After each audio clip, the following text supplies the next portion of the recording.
There is a taste in here that you cannot find in other vegetables.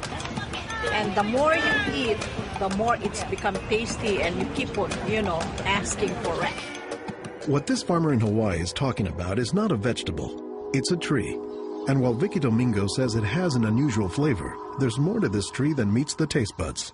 You keep on eating and eating and you can feel your body is more energetic, more healthy, and you can see the difference. You're not dropping, you keep on, just so active. You have to remove one by one like this. Domingo says she has grown this tree on her farm for more than 25 years. She harvests moringa twice a week, all year round.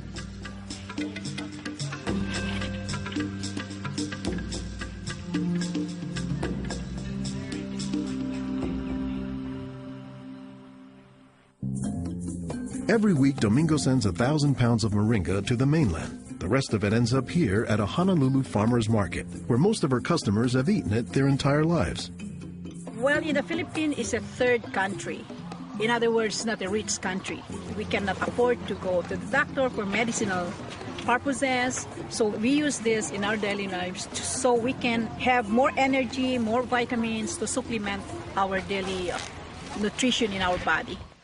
The tree is called moringa, or as the Filipinos call it, marunggay. An awful lot of cultures have one or more plants that are kind of markers that people think of themselves when they think of that plant. Dr. Will McClatchy is an ethnobotanist at the University of Hawaii. He studies the ways that humans interact with plants. If you drive around Honolulu here, you'll see a lot of houses have at least one marunggay in the yard, maybe a little forest of them, and that's a pretty good indicator that there's a Filipino family there. Jokingly, we say it our Filipino banner, which is our Filipino flag. Once you see this, that means all Filipino stays there. Domingo says there are many nutritional and medicinal uses for moringa. All parts of the tree are usable, from the roots to the stem, to the leaves, to the flowers, and to the pod. The roots, you can use that as a tea. And then the trunk, you can scrape it, squeeze it, get the juice, put in your cut skin, and your skin will heal. Some of this may be folktale, but some cultures have used moringa as a medicinal plant for thousands of years. McClatchy says moringa is worthy of its reputation as a tree with unusual nutritional properties. Thank you. Moringa is one of these trees that is a multi-purpose plant that fulfills such a high percentage of kind of basic needs that when people get used to using it, they really can't see what it's like to live without it. And many cultures don't. Today, moringa is used as a remedy and, in essence, a multivitamin in many of the world's warmest regions. Moringa is used widely in Africa and South Asia, and it's been introduced into South America and Central America, where it's also being used. So, this is not just a plant of a single community. We were just talking this morning with one of the owners of this plantation, and he was just telling me how the last time he was here, he had a handful of moringa leaves and that he worked all morning on it and felt great. Dr. Mark Olson is a botanist and a leading expert on moringa. He teaches at Instituto de Biología, Universidad Nacional Autónoma de México in Mexico City.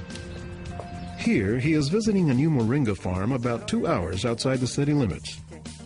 So they've just planted these here, and soon they'll be nice and big. Olson says that while moringa can grow in places like Mexico or Hawaii, the tree is native to arid subtropical regions, places like Africa and southern India, hot places where moringa has proven its persistence. And this is a plant that really does do extraordinarily well in some of the most difficult areas, in areas that are very hot, areas that are very dry, areas where other things are very difficult to cultivate. Look at the little tuber there.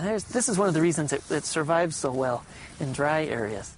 Also, they're storing lots of water in the wood. So that's one of the reasons this is such a remarkable tree. They don't have particularly deep roots. That's sort of a myth about moringas, that they survive because they have deep roots. No, they're storing water in their roots and their trunk. But moringa, says Olson, does a lot more than just survive, despite the tree's sometimes scraggly appearance. I don't think they're actually the most attractive tree. They're more a tree that you look at and you sort of love the way you love a scruffy friend or a scruffy dog. Because the branches sort of splay here and there, and they get burdened down with huge quantities of fruits on them. And that's actually what makes the tree so remarkable, is that it's such a generous tree. And that's because people have found multiple uses for so much of the tree, including its seeds. They're full of oil.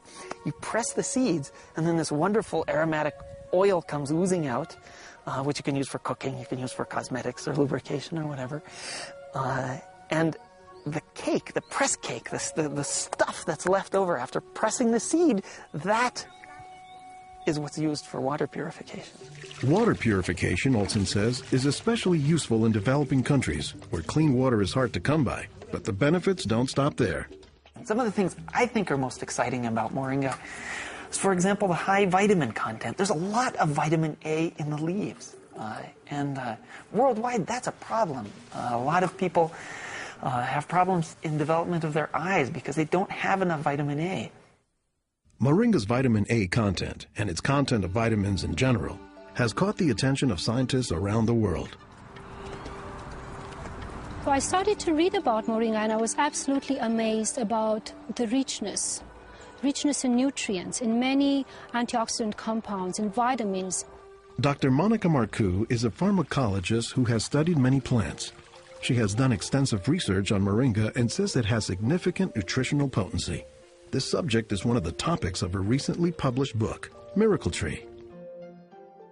To me, it was just a natural pathway from my scientific background and my love for trees to writing this exciting book on one of the most exciting and extraordinary trees of our world.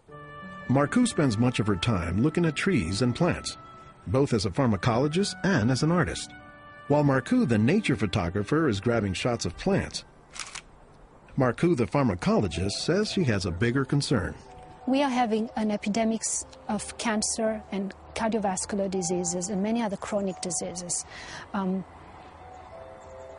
It's because we basically do not eat what we are supposed to eat. Most of the plants are famous for a particular type of nutrient, like, for instance, the orange or the lemon is famous for a high content of vitamin C. The spinach, for instance, on the other hand, is famous for its iron content. Moringa is very unusual because this single plant contains a wide variety of nutrients, but also in quite very high amounts. Marcoux says this concentration of nutrients combined with low calories and low sodium content makes moringa an ideal energy food or supplement that can help offset the typically unhealthy Western diet. Many of the Westerners are also deficient in antioxidant and anti-aging substances that are mostly found in plants. Antioxidants, according to the National Institutes of Health, protect the body's cells and may prevent cancer. And Marcoux says moringa is a treasure trove of antioxidants that happen to work hand in hand. Antioxidant substances and antioxidant vitamins work together in the body. For instance, it's known that selenium works better in the presence of vitamin E.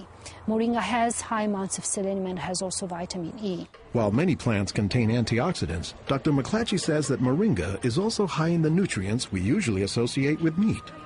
Moringa is well known for being a good source of leafy green vegetable protein. And you don't get a lot of protein out of many vegetable foods other than like beans and things like that. So getting it out of the leaves is really a big deal. And while there are a few other plants like soy that are protein rich, Olson says moringa is special. I have a lot of food allergies. I'm allergic to wheat, I'm allergic to eggs. Soy tends to be a fairly highly allergenic food. It causes allergies easily in many people. We think that this is because of the form that some of the proteins are in soy. They're apparently in a form that's very simple and fairly easy for the body to assimilate in moringa. According to the United States Department of Agriculture, moringa contains 18 of the 20 amino acids, building blocks of proteins that are found in the human body. And, says Marcoux, moringa is one of the few plants that contains all of the essential amino acids. Moringa contains all the 9 essential amino acids that actually we cannot produce. their presence, but also their ratio is very beneficial, and it is estimated that this ratio is very good for absorption and for being bioavailable to our bodies. Further research is needed to establish the bioavailability of all of moringa's nutrients. But in some places, scientific studies may be too long a pursuit and take a back seat to a harsh reality. In most of sub-Saharan Africa, any baby has a 20% chance of dying before he reaches the age of 5. In some countries, up to 40%. And even those who survive past the age of 5, up to half or more will suffer from malnourished physical and mental development. C'est des lésions de malnutrition. These are lesions caused by malnutrition around the neck and around the waist. They are dry now, but will become permanent scars. As the former regional representative for Church World Service in Senegal for 16 years, it was Lowell Fugley's mission to help local clinics develop ways to save children at risk to malnutrition. Having been born myself into a middle-class American family, I thought it was just by chance that I was born in these conditions and not in the condition of a poor African family in the bush of Africa and living a malnourished life. And so I have a certain obligation to share what I received. In his quest to combat malnutrition, Fugley came across moringa in the late 1990s. It contains more vitamins and minerals in various combinations than you find in any other possible vegetable. And I thought to myself, if this source of nutrition could be made available at the village level, then this could be a very effective tool in preventing malnutrition. What Fugley says he didn't know at the time was that the Senegalese people were already familiar with moringa. It was only through a Peace Corps volunteer working in forestry who told me that, oh, moringa is already growing in Senegal. Not only was it growing, the people had been using it for generations, only they didn't refer to it as moringa. They called it nebedai, which Fugley suspects comes from the English words never die, after the tree's resilience. I ask any Senegalese, do you know the nebedai tree? Oh, yes, my mother makes a sauce from the leaves of this tree. We call it mboum. Every Senegalese knew this tree. The problem, says Fugley, was that it was prepared and used in ways that diminish moringa's nutritive contents. They boil the leaves too long, they throw out the water that is boiled in and where many of the vitamins are located, and so they lose a lot of the benefits that the leaves could provide. So Fugley went to work, both planting moringa trees and, more importantly, educating healthcare workers on how moringa can help stave off malnutrition. Regarde tonton. Regarde celui-là. Regarde tonton. Tu as vu? Non, non, celui-là même. Pour le moringa. I was trained in 1998, and right away we saw the virtues of using moringa because of its very high nutritional value. So we began using it right away on an experimental basis. Après la formation, con le moringa. Healthcare workers learned to grow their own moringa trees, dry the leaves, and pound them into powder, maintaining all the nutrients. Nursing mothers were taught to add a spoonful of moringa to their food morning, day, and night to increase their milk production. They were also told to add moringa to all of their family's meals. When we introduced this tree in Senegal, or uses of the tree and different ways of using it, the reactions of the people there was that, well, this is our tree. You know, you're just adding on what we know already. As people changed their habits, Fugley says the results were clear, especially among children. They'll look happier, they'll have more energy, they'll smile. When they came to the clinic, limp, eyes drooping, no energy, and within 3 weeks, you see them bigger, healthier, and smiling. La récupération avec le moringa a été beaucoup plus rapide. We observed that it was much, much more effective than the classic system we had been using, which was based on imported and costly products, such as milk powder, sugar, and vegetable oil. With moringa, people can go into town and find it themselves. Et on l'a, même des fois sans un sou. Moringa is still being used, it's still being promoted, it's still being very valued, even without our input from the outside. Moringa, it doesn't die, it can continue on its own. So you have to eat the moringa on a daily basis. And all their grandkids are eating it every now and then, even my own children, and they are already professionals, and yet they come home and eat it. And while moringa is mostly considered an ethnic food, the trend, says McClatchy, is that more nutritious plants, like moringa, are finding their way into the mainstream. Our diets are pretty bad, although they are improving. But one of the reasons they're improving is because we're starting to adopt more and more of these kinds of plants. I've been in villages where the only trees that survive and grow well are Moringa oleifera, which is really amazing when you consider how many useful things the tree provides. Moringa it comes very close to being a perfect source of nutrients in terms of variety and concentration. So that is, I think, very unique about this moringa tree.